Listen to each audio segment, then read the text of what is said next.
بسم الله الرحمن الرحيم. سيدي سمو الشيخ محمد بن زايد آل نهيان، سمو الشيوخ، أصحاب المعالي والسعادة، الضيوف الكرام، السلام عليكم ورحمة الله وبركاته. اسمحوا لي بداية بالتعريف عن نفسي. أخوكم الدكتور مشعل القاسمي، الرئيس التنفيذي لكل من مستشفى التأهيل التخصصي كابيتال هيلث ومركز هيلث شيلد الصحي. يشرفني اليوم أن أتولى مهمة إدارة هذا الحوار الذي يتمحور حول المسار المستقبلي للتكنولوجيا في مجال الطب والرعاية الصحية، حيث ستقوم الدكتورة كاثرين مور رئيسة مؤسسة Intuitive Foundation بتقديم محاضرة بعنوان الاتجاهات التكنولوجية الجديدة في مجال الصحة، وستقوم من خلالها باستعراض رؤيتها وأفكارها بهذا المجال. ألفت لعنايتكم الكريمة بأن المحاضرة ستكون باللغة الإنجليزية، وبإمكانكم استخدام السماعات لمتابعة الترجمة الفورية. اسمحوا لي الآن بأن أتحدث باللغة الإنجليزية. Your Highnesses, Excellencies, ladies and gentlemen, it brings me great honor to introduce a pioneer in medicine, Dr.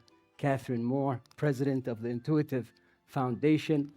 Dr. Moore has combined her deep knowledge and expertise in engineering, technology, and medicine to advance the healthcare landscape.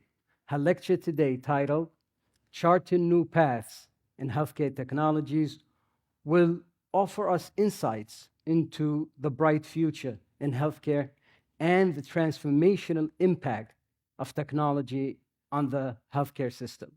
Next, I will invite you and the audience for a few question and answers. The first question for you, Dr. Catherine, any new idea or product at one point needs funding in order to make it to fruition. How can the investor community add value to healthcare technology?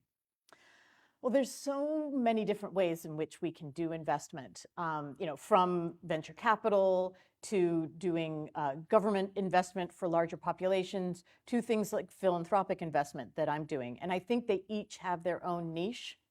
And we need to think about, with venture, can I get a return on investment?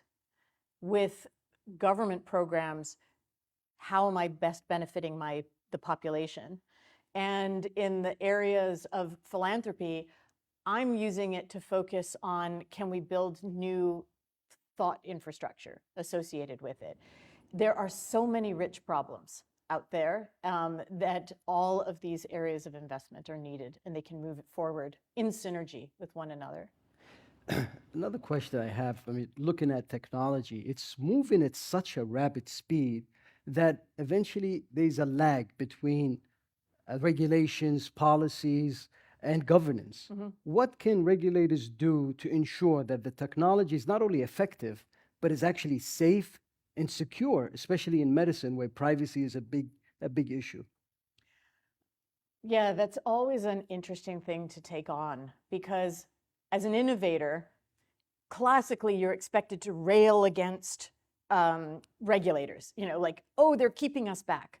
But really what regulators are doing is they're trying to keep this impossible balance between promoting the public health, which means bringing out new things as rapidly as they can, and protecting the public health, which is slowing down bringing things out because maybe it might not be fully safe. And so I think the key thing that we can do as innovators and people who are trying to push the envelope is to keep those dialogues going with regulators, but also for both groups to think, we're going to bring it out in a limited way, and instead of creating all the data before we come out, let's continue to gather data after it's come out and see if we see safety signals later. And I think in that way we can be both nimble and safe. But it requires real conversation between innovators and regulators, and recognizing that we really are all on the same side. As you know, the UAE leverages technology almost in all of its sectors, and healthcare is one of them, and is in the forefront in that field. What advice will you give the healthcare sector to keep in mind moving forward in order to maintain and remain in the front line for the next 20 years? Mm-hmm. Well, and it's like I said, just the pace of growth here is astonishing. And I can see that kind of continuing as it's going forward. And to continue to stay relevant, I think it's always thinking in terms of closing that gap. So when you're evaluating a new technology and you're saying, do we want to invest, do we want to add this into our healthcare system? Is it bright and shiny and has some new bells and whistles, but will it increase access? Will it increase patient outcomes? Will it improve, if as long as you're using that litmus test and really saying, how do I understand the story of how that technology adoption will affect these things, you won't go astray.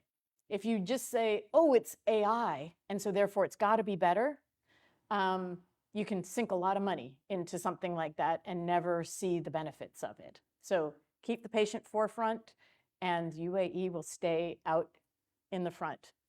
You know, in one of your slides, you actually showed technology advancement in surgery, where microsurgery in the lungs using precision without opening the chest. Now, I'm sure this technology, and there's many other technology, how can we make the time from these being experimental or being used in selective places to being open across the field? Not only the technology, but also the skill set of the healthcare workers to be able to do that. How can we shorten this time? I'm going to come back to education again, because really in a lot of the adoption cycles of these things, you can make the technology, but training people to use it and getting teams to be really excellent at using it is often the gating step for being able to get wide adoption of a new technology. And we aren't structured as a healthcare or as a medical training world to teach people after they're already attendings. And so I'm excited about if we can build in all of the training for using a device into that device, so that when you as a clinician have that device, it will teach you how to use it as you are going along and how to become excellent at it. This is where we start to be able to bring it out in parallel everywhere in the world. We stop being gated by that educational step. Thank you.